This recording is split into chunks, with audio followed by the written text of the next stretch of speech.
draft of that. It's going to get a little longer than it is currently. I'm going to try to beef it up by about 50 pages. I'm going to try to sell that in the winter. We'll see what happens with that.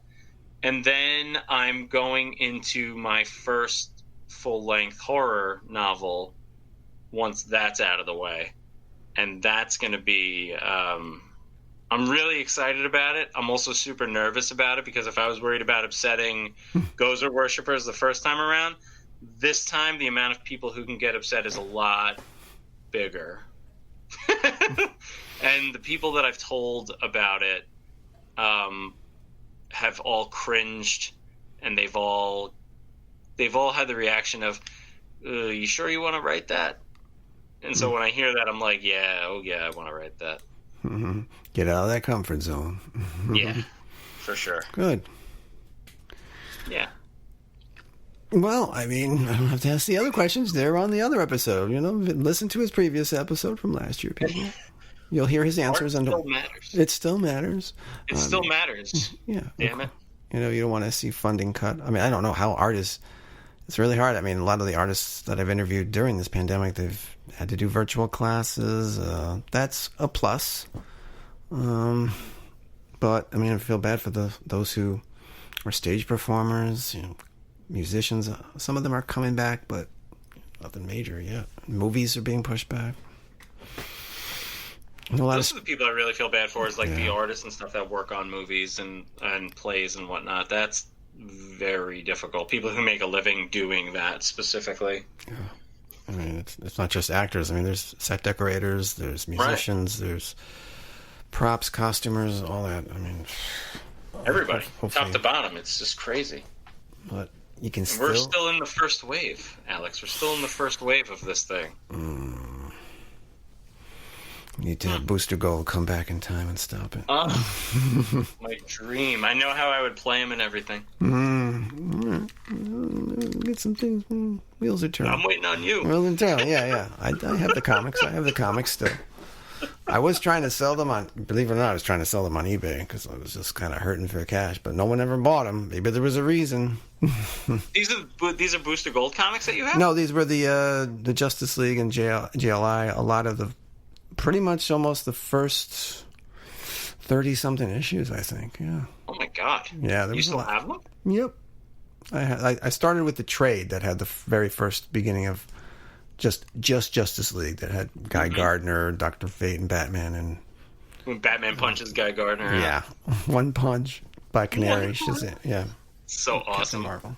He's Captain Marvel, but in the movies he's called Shazam. It's okay. Yeah. Well, congrats on collection number 2. It's quite an accomplishment. Thank you. And definitely worth checking out. Here's my plug. It would be an infernal shame if you don't read her infernal name. So. Oh, I'm going to put that up tonight. There you go. It would be an infernal shame if you don't read it. That's so good. I'm writing it down right now. Well, it would be infernal shame if you don't read her infernal name. Perfect. See. Thank you. I had to give you that plug. Well, this has been an absolute pleasure talking with you again on the show. Thank you so much for coming back. Thank you for having me. I appreciate it. It's a blast, and continued success. Hey, one thing for certain, as a pandemic comes, you can still write and you can still read, people. That's right. So that art really does matter, and we can keep doing it. Thank you. It absolutely does. Thank you. Yeah, it does kind of feel a little weird without having to ask the questions that I normally ask at the end, but we did that already. So check out his previous episode. We'll put it in the show notes at theartistreallymatters.com. And of course, on this episode, we'll have all the links that you can purchase the book from, and even the past episode that has Michael Jess Alexander. And check out his book too, which is available at the Spooky House Press website, Amazon, and Barnes & Noble. So check them out there. And like I said, there's links to many of the other connects on theartistreallymatters.com. Yep, it was so exciting to have my first return guest. hopefully not my last. It'd be nice to reconnect with some of my previous guests and see how they're doing. And what a year he's had. 2 anthologies in a year. And showing no signs of stopping. Best of luck, Robert. You deserve it, man.